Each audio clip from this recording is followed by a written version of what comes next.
I'm Rabbi Jay Karzan. And I'm Rabbanit Ruby Ray Karzan. And Tape with Rabbi Doug is next. We're gonna see Rabbi Doug. We're gonna see Rabbi Doug.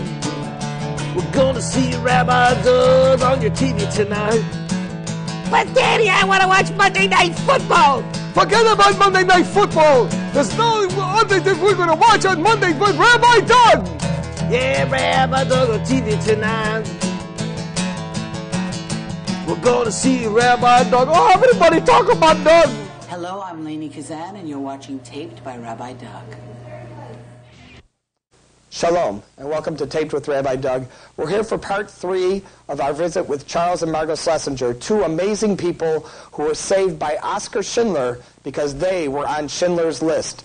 They're here to tell us more today and continue their story of how they were saved by Oskar Schindler, how they ended up with Oskar Schindler. It's an amazing story. Truly, they are just people who you can only admire for their courage and faith as they went through this terrible thing of the Holocaust and all the tragedy that went through losing their families and their lives. So stay with us here on Taped with Rabbi Doug. In the meantime, my husband went into her bedroom just to look around, and there was on the dresser, there was a picture of an SS man. He was in a German uniform, an SS uniform. You know, the uniforms go like, and on the collar there was 2 stripes like, this is the SS. And we asked her, who's this man? So she said, that's my husband. He's on the front, I don't know where he is, whether he comes back or not. So we didn't want to stay there any longer. There were no trains going, nothing. Everything was deadlocked like. But there were had fights on freight trains with coals. And we wanted to badly go back. It was already, we were there already for 5 or 6 weeks. We wanted to go back to Tarnów, where we originally were taken into Plaszow from Tarnów, from the ghetto, to see whether somebody was still alive from our family, from my husband's family. From my family, I knew I was the only one there, but my husband had 200 people, cousins and everybody else, so we wanted to go back there. Coming back, we were hopping on the freight train to Tarnów. In the meantime, it stopped all over, and it took us so long to get to Tarnów. Finally, we came to Tarnów. It was a ghost town. For the first time, I looked in the mirror. I didn't recognize myself. I was ashen, like a dead person. And we went into it was like a committee. We did not want to have anything to do with committees. So a friend of my husband who came before, he was on a death march they took him from another camp. He had rented an apartment or got an apartment. He said, you can move in with us. So we moved in with him, but we didn't find anybody alive. My husband had, like I say, so many relatives, and we started to live again. Yeah. But we survived, and we are grateful to God for surviving. But why we survived, we don't know. It was Pillard. 6 million did not survive.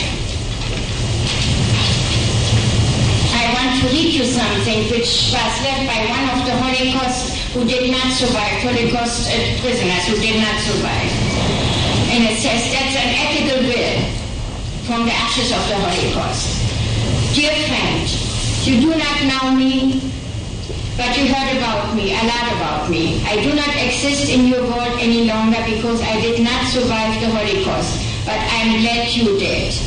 About 50 years ago, I saw you coming out from dead camps, broken down.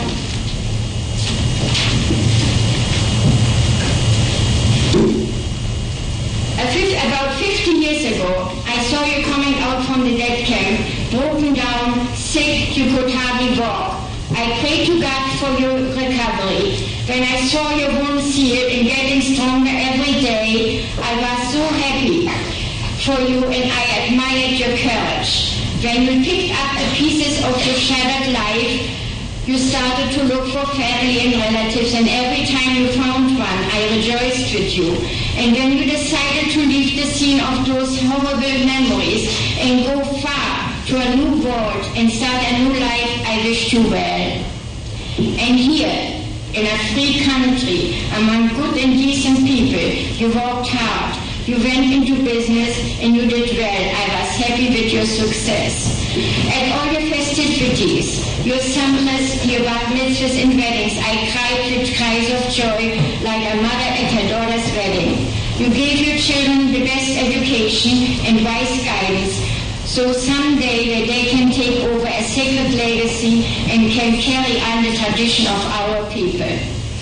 But I must ask you to do something for me. I cannot rest in peace until I have a grave. Not a real one, but a symbolic one, that you must put up in all the corner of the world.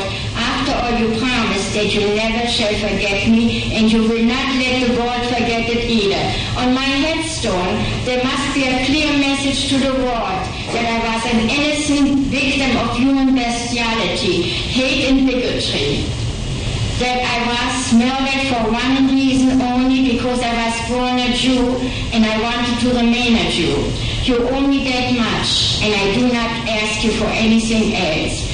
This should have been done a long time ago, but you were busy with other things, so I forgive you. But I shall not wait any longer. Should you for any reason forsake me, no matter how much it would hurt me, I would still watch over you as long as you live. And again, I would forgive you. I even would pray to God for the forgiveness, but would you be able to forgive yourself? And that's one of the 6 million who could not survive the Holocaust. And I thank you for listening to us.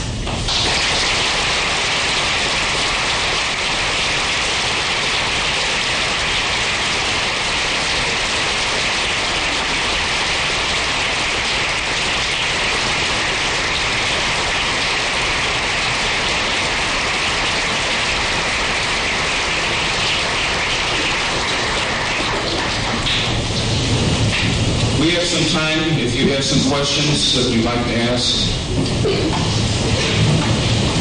Yes. Mr. Schlesinger, did you ever try to find out what exactly happened to your family? Did you ever find out what happened to your family? I can tell you that everybody was gassed. It's hard to believe, but it's true.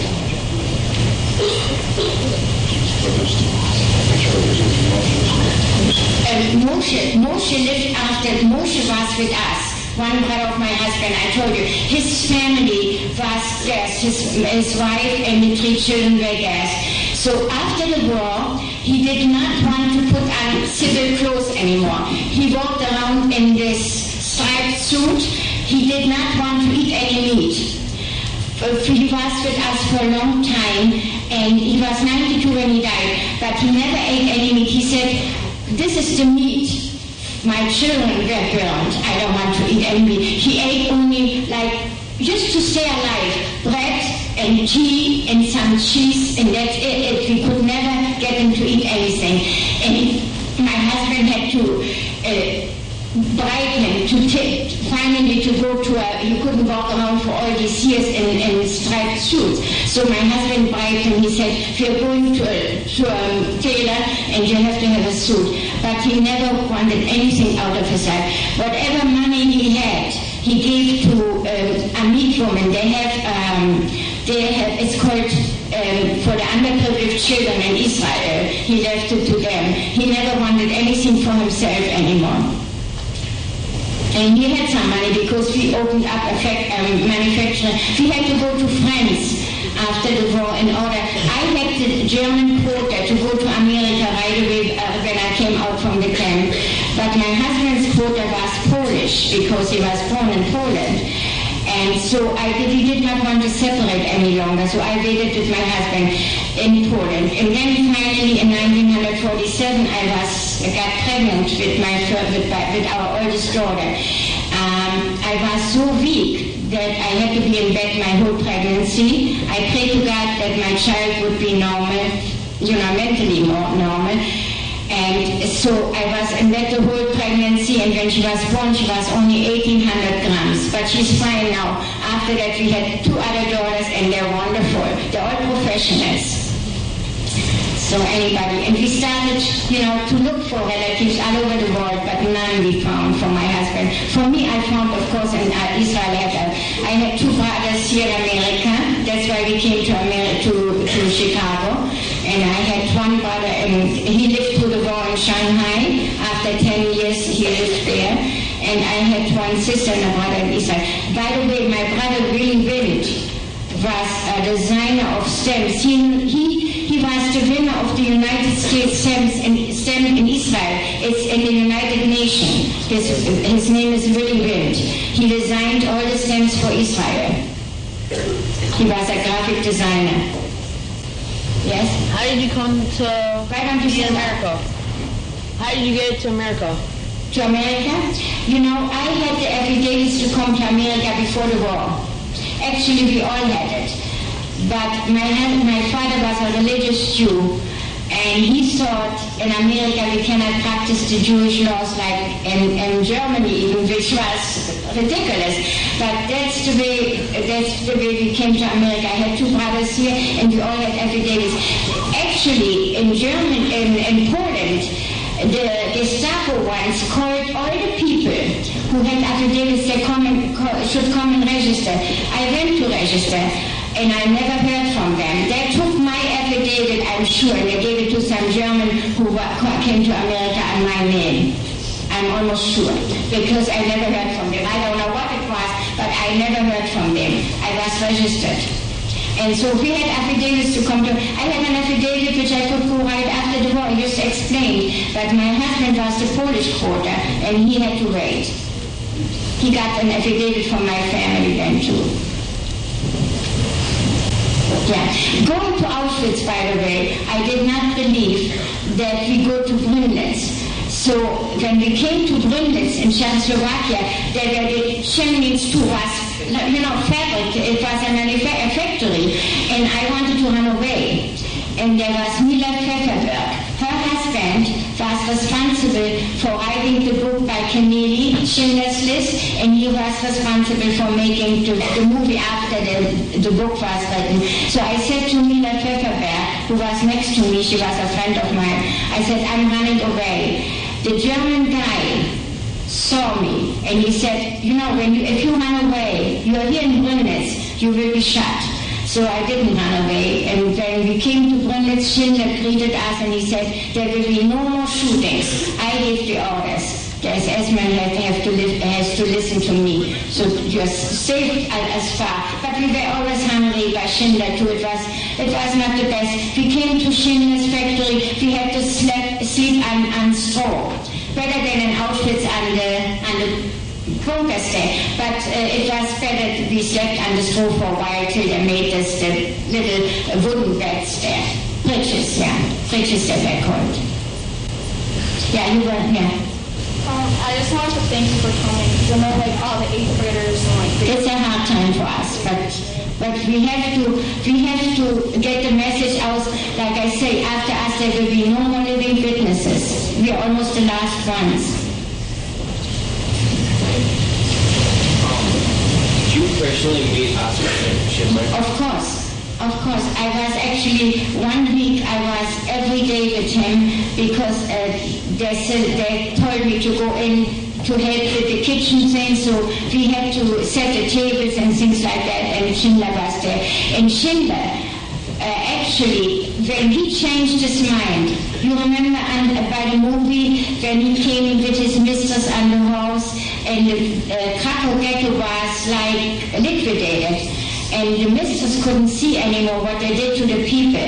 So she said, let's go, I cannot look anymore. He changed his mind. And there wasn't one munition thing which went out, which was not defected from our, till the last week actually. And the Germans kept asking, why are they all defected? The munition, So he said, they sent us the defected things already, so we couldn't do it. But the last week, the last transfer went up, they didn't need it anymore. How well do you think Schindler's List depicted what really happened? Yeah, Schindler's List was 99% true, everything. when he spoke to all of us that he will be now the murderer and we will be the victims and we should, remember him and things like that. But I remember signing, we had a letter going around that they should not do anything to him, and we signed our names. It's all true. In the book, by the way, it's true too. Every word Kennedy wrote is almost true, even though it had to be a novel. It had to go out as a novel, but it's completely true too. There's another book out, and we have the Schindler's it's called Schindler's Legacy, and there are 31 stories from all the survivors. There are people who never believed in God anymore. There are people who married out of their faith. They didn't want to have anything to do. And then there are people like us who came back to the tradition and they say, we are happy, we have a God, and God is good to everyone. There's only one race, and that's the human race, and God is for everybody. And hate and bigotry should never happen again. Very good question. My children and my son-in-law, who's a rabbi too, it's called now the March of the Living. They went back to Poland and to Auschwitz, to all the camps, to Majdanek, and they went there and saw everything what was happening to the prisoners, to the Jewish people. It was terrible. Last year, my husband, myself, my children, and my son-in-law, two sons-in-law went with us, and we went to all the camps again too. Our granddaughter too, yes. And so I can tell you one thing. I went to the cemetery where my parents were buried. They were in mass graves. They didn't even have one grave. And the weeds are so high we could hardly go through. It's neglected in town. There are no Jews left. There's nobody, who's Jewish left. So, but we went there, we wanted to see, the camps again, just to show my children where we were. We showed them the hiding place, the bunkers, where we were hiding during the war. They were very interested in seeing everything. Exactly how long were the Schindler's camp for? From October 1944, right? October, by Schindler. No, from October 1944 until 45, till May 45. 7 months.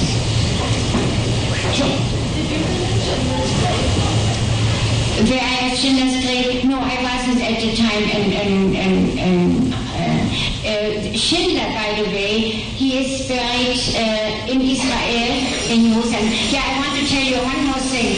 That Goethe came to Krakow, and he was in court. He was sentenced to be hanged.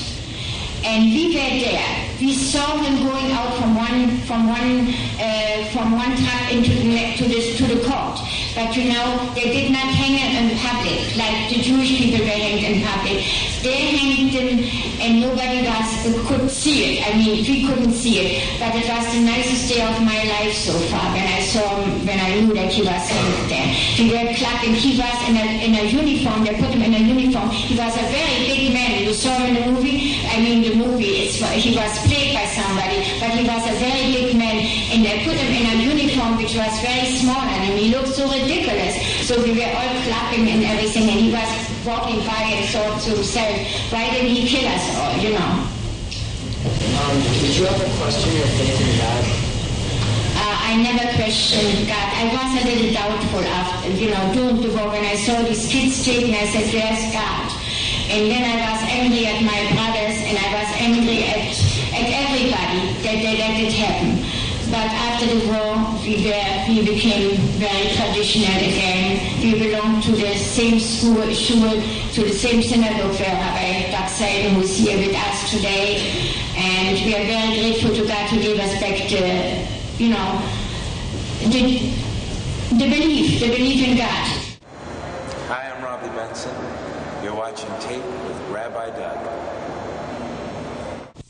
Shalom and welcome to Tape with Rabbi Doug. I'm here with two very special people, Haskell and Margot Schlesinger. They are survivors of Schindler's List, and It's amazing that we've been able to have you here today and listen to you and your story and what you've gone through. No one should have to go through in life, but God has been good to you. You have wonderful children, wonderful grandchildren. You have a famous daughter, and your legacy carries on throughout the ages and will long after you. I just wanted to ask you a few questions here. The first question is, when you were, after everything that went on, you ended up being chosen for Oskar Schindler's factory, and which turned around, of course, your life near the end of the war. Were you one of the people that Itzhak Sher chose, or did Oskar Schindler choose you? How were the people actually chosen out of the group of people that were chosen to be part of this factory? Mr. Titch, who was the manager by Madrich, he knew me because we worked the day shift, which we were lucky to. Since I spoke German very well, I was writing German, I was able to work in a magazine where merchandise went out in the shipping department. And my husband was a cutter. Actually, he worked with me in the shipping department too. And Mr. Titch got to know me because we talked German together and we were working together. And he asked me whether there's a list going to Brunnes, which Mr. Schindler will be making, that I would like to go with him. So I said, I have a husband and a mother-in-law, and we would like to go, all three of us. So that's the way we came on the list. The other people who wanted to go on the list, there was a lot of demand. Everybody wanted to go on the Schindler list, but they could not get on. Some people even gave finance to a Jewish O'Dayman, which the Jewish O'Dayman claimed that he's going to give part of the money he will get for it. People had all kinds of diamonds and things like that in the camps. They were hiding it, but they had it, and so some of them wanted to buy the entrance going to the Schindler list. But Titch asked if they could not touch us. We didn't give anything for a list, and we were put on by Mr. Titch, who was the manager by Mr. Madrich.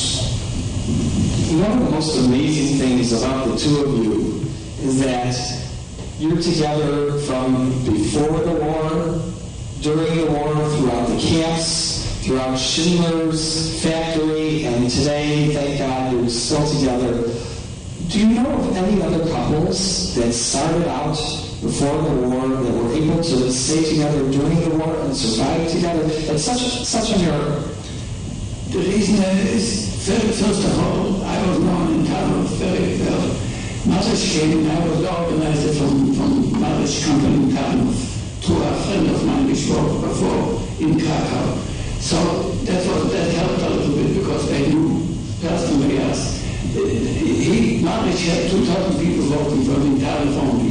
He couldn't know everybody by name, but personally he knew me and he knew that I was the organizer. So that's why in the day, and we came from the town of Napashov.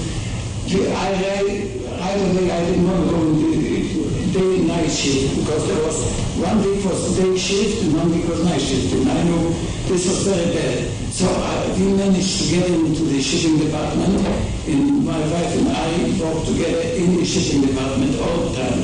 So that was a big advantage. The only time I worked night shift was by Schindler, actually. We worked, it was called a bundery, and what we did was we had to boil the heads of the guns, what was put in. We had to boil it in an acid, and it was terrible because it got into your stomach and to your lungs, but we had to do it. This was the only time when we worked nights by Schindler. Just amazing that you stayed together again.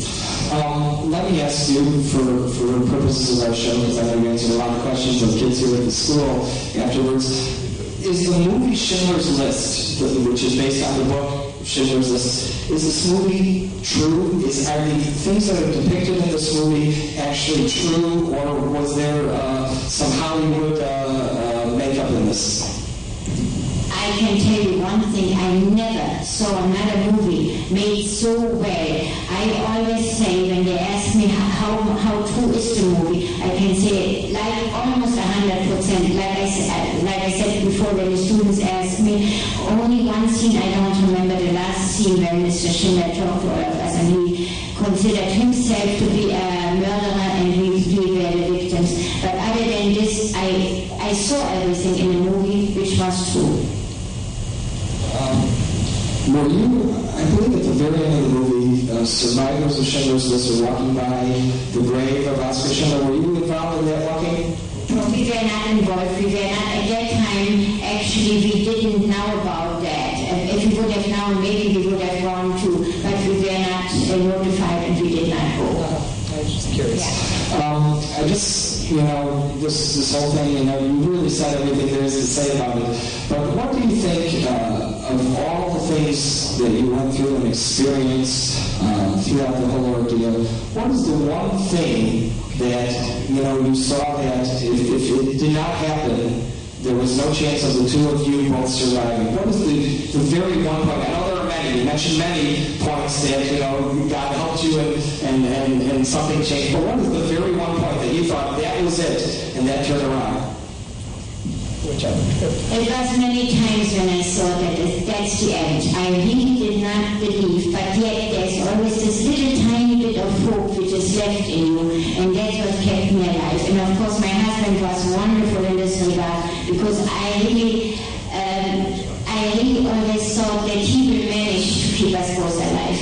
It's true. He's a very, very distinguished mind. He has his mindset on certain things and he gets it through.